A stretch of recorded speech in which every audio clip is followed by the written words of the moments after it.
స్వర అయితే ఒంటరిగా కూర్చొని ఆలోచిస్తూ ఉంటుంది. ఈరోజు నా కొడుకు పుట్టినరోజు, అలాగే బాబీ పుట్టినరోజు అని చెప్పి అనుకుంటూ ఉంటుంది. ఇంతలో తులసి అయితే స్వరకి టీ తీసుకొచ్చి ఇస్తుంది.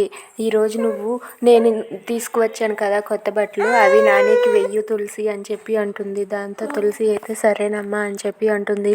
సరే తులసి, నేను గుడికి వెళ్ళి వస్తాను, నాకు కొబ్బరికాయ అవి ఇవ్వవా అని చెప్పి అంటుంది. ఏంటమ్మా ఈరోజు ఏమైనా విశేషం ఉందా అని చెప్పి అంటే, లేదు తులసి, నేను అవన్నీ తర్వాత చెప్తాను, నువ్వు కొబ్బరికాయ అవి తీసుకురా అని చెప్పి అంటుంది. దాంతో తులసి అయితే కొబ్బరికాయ పూజ సామాన్లన్నీ కూడా తీసుకువచ్చి ఇస్తుంది. దాంతో స్వర అయితే టీ తాగేసి గ్లాస్ ఇచ్చి, సరే అయితే నేను గుడికి వెళ్ళి వస్తాను, నువ్వు నానిని రెడీ చేసి ఉంచు, ఇద్దరం కలిసి స్కూల్కి వెళ్తామని చెప్పి అంటుంది. దాంతో తులసి అయితే సరేనమ్మా, మీరు ఇచ్చిన కొత్త బట్టలు వేసి రెడీ చేస్తానని చెప్పి తులసి అంటూ ఉంటుంది. Please subscribe our channel.